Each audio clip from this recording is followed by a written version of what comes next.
Hi, good people. Welcome back to my time capsule. And on the last one, we were talking about music in my days. Tapi menurut saya kurang lengkap. Gimana bisa lengkap sih ya? It'll probably take about 2 days to actually talk about music. So I'm just going to add a little bit, which I think is also very important.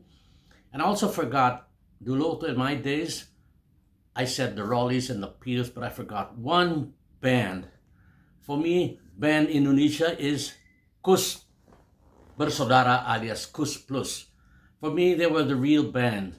Karena mereka ngarang lagu sendiri, and way back before ada band-band lain, mereka malahan ditangkap, dimasukin penjara because they were going sort of like ke barat-baratan. I mean, like I said, music is universal. Nggak ada barat, nggak ada timur, nggak ada apa-apa. Tapi akhirnya mereka di penjara. But dia punya passion tetap aja jalan. Malahan, in fact, in 1969, mereka keluar dengan, mungkin mereka udah keluar kali ya, mereka keluar dengan albumnya which is Dug Plus, and satunya lagu yang with the hits was Kembali ke Jakarta. And that was like in 1969. And what was happening in 1969 around the world? One, music based, okay, the Max Yasgur's Dairy Farm in Bethel, New York, lahirlah Woodstock Festival. Itu diadakan which is in August 15th to August the 18th in 1969. In those days in 1969, itu Amerika itu was involved in the Vietnam War. There was a lot of pros and a lot of contras. And definitely the young generation was opposed. Dia against the war. Dia benar-benar, they were really strongly against the war. So, the Woodstock Festival was a means to spread the message of unity and of peace. Mungkin afterwards they had this icon sticker and what yang dipakai-pakai, kalau nggak salah sih, it's like make love not war. Kayaknya semua tuh berasal dari situ. It started from the Woodstock Festival yang ditonton tuh ribuan banget.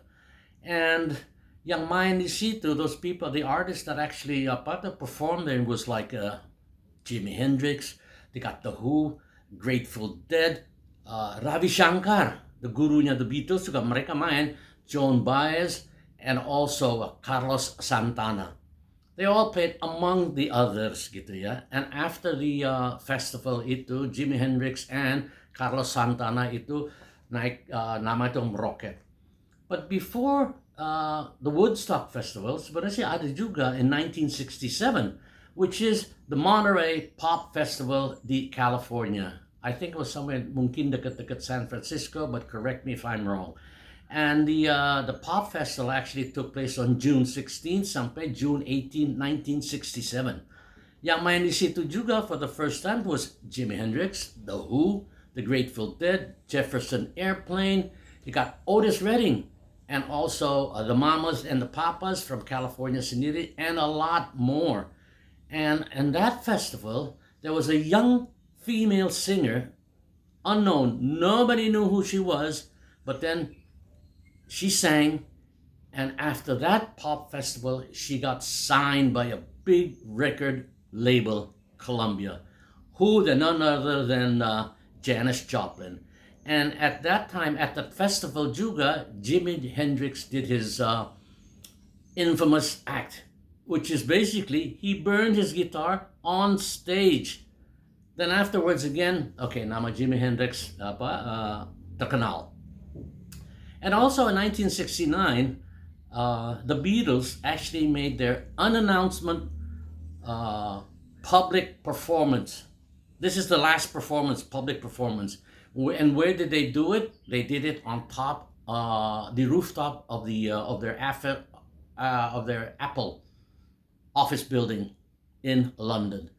And waktu mereka main itu, it sort of like created a whole traffic lah. Everybody down di bawah di jalanan would actually look up, traffic mulai menumpuk, and everybody around the building also naik ke atas rooftop yang masing-masing building.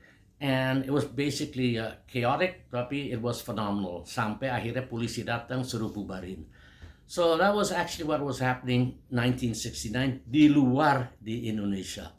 Okay, so we had Kejadian, we had the Kus Plus, but we also had the outside was the festival, which is the Monterey Pop Festival and the Woodstock, yang ngelahirin all the bands yang terkenal sekarang.